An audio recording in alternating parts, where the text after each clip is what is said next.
This is Dabu 7. This Friday, China's leader is expected to meet with Trump. And ahead of this, there's a lot of talk as to what's going to be discussed the most at this event.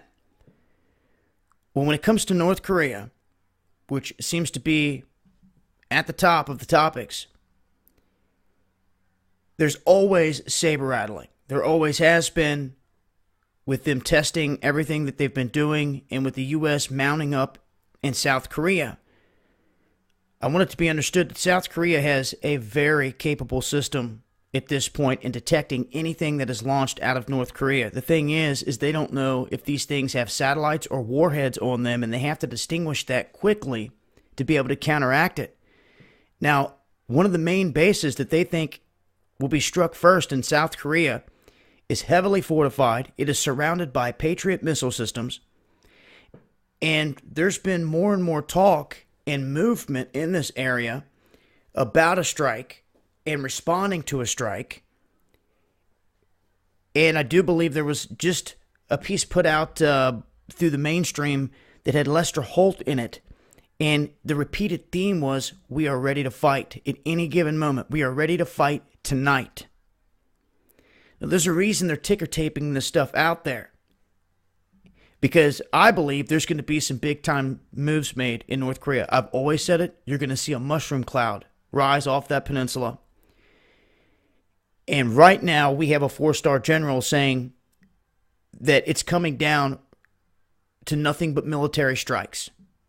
That's rapidly becoming the only solution. So we have all this talk. We know they've been on the doorstep for some time right there in South Korea. We've had all these threats. North Korea has launched multiple satellites, one which was going the wrong way in the atmosphere, kamikaze. And they've pulled off at least 2 nuke tests that they've seen underground that have also registered as earthquakes. And they're threatening to launch more. Now, some think they could try to do something within the week in terms of tests. The timing of this meeting with Trump and Xi. And they're fully expecting this to be the major subject line. And Trump just reasserted where he's going with this. If people are not paying attention, he did it on Monday.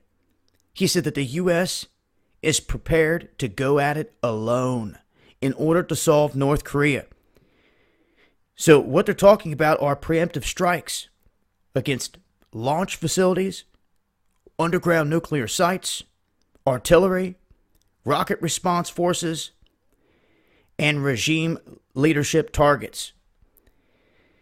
But they say, although they're trying to capitalize on taking out the nuclear components in here, it's not necessarily shifted toward regime change.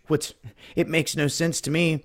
If that's the case, you're going to go in and do all that, but they're just going to leave it to where they can pick their stuff back up, build more, or this whole thing, for the longest time, it's just reeked of something not right. Ever since Kim Jong-un took over for his father, all these things happening with North Korea, all the propaganda that's spewed, all the saber rattling. I'm telling you, it's only going to last for so long, ladies and gentlemen. You cannot continue down this path with all this going on, with them threatening and launching stuff right off their coast. Within 50 miles, it could strike the targets they want in South Korea. And now they're talking about having the capability to hit the United States and other targets. What I find most interesting is, like I said, we hear a lot of saber rattling, pointing the finger, looking for excuses. But when we hear the 4-star general stepping up and they start making statements that this is pretty much the only option left, well, that's a reflection of what these guys are talking about at the round table behind the scenes.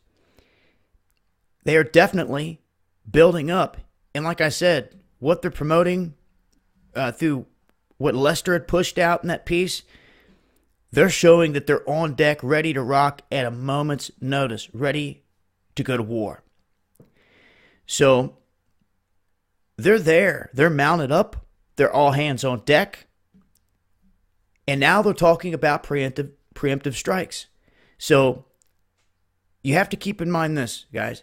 We wake up one day this week and all of a sudden you're hearing all hell's breaking loose in North Korea, I almost expect it to happen that way. They're not going to give away any other signals before they do that. It'll be a surprise attack at a surprise time. They will try to catch them off guard without any other notice. This may be the only hinting that we're heading in that direction right here, as some of these comments being made. And once again, you have to sit here and think about it. In the long term, how long will they sit around and watch a guy that's building nukes and popping off missiles do it? And they're threatening all these threats. How long till they really do something? Or they strike South Korea? Because if they struck South Korea, in return, they would get hit hard. There'd be a lot of explosions, a lot of bombing going on that peninsula. And that's going to be right there in the doorstep of China. So I believe the talks between Trump and Xi are key here. And they can't continue the sanction thing. And you can't sanction China. That's not going to work. They've also talked about trying to use a Sputnik virus to take it out. Can you believe that? After the UN is now calling out, or Iran's calling out to the UN, saying that the use of Sputnik on their nuclear facilities was an act of war. It could have caused massive amounts of casualties. But yet they're openly talking about that was an option in this instance. But all that would do, they admit, is stall what's going on. So with China building up in the South China Sea on all the shoals and islands, will that be discussed? What's going to go down there? As other countries, the Philippines, Vietnam, Malaysia, they're all upset about what China's doing. And I guarantee you they're not going to back down there. So it'll be interesting to see the details of what comes out of this meeting between Trump and Xi. One thing's for sure. We have a lot of talk here of preemptive strikes on North Korea. And I know we've heard a lot of saber rattling before and threats.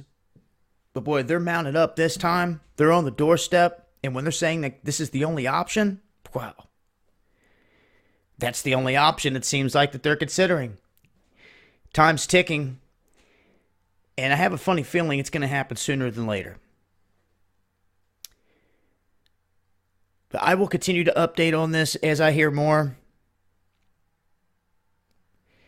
I'll leave a link below. And remember what I said. The U.S. House just passed a bill labeling them, putting them on a list of state-sponsored terror. So they've already got the paperwork and stuff pushed through Congress and everything else. If they've got Congress passing a bill, think about this. This is, if you guys can remember, back when Libya went down, I thought for sure Congress was not going to approve the bombing in Libya. And although there was a stalemate, Obama just executive ordered it, overrided it, and they started bombing. So now the U.S. House has already got the bill put into motion that North Korea is backing terrorism. So they won't think twice after this. If they're already passing that bill, then they will probably approve anything else, any measure to go against it. Things to think about, things that are in motion here. I will continue to update on this as things change. I'll leave a link below. It's been Dabu7.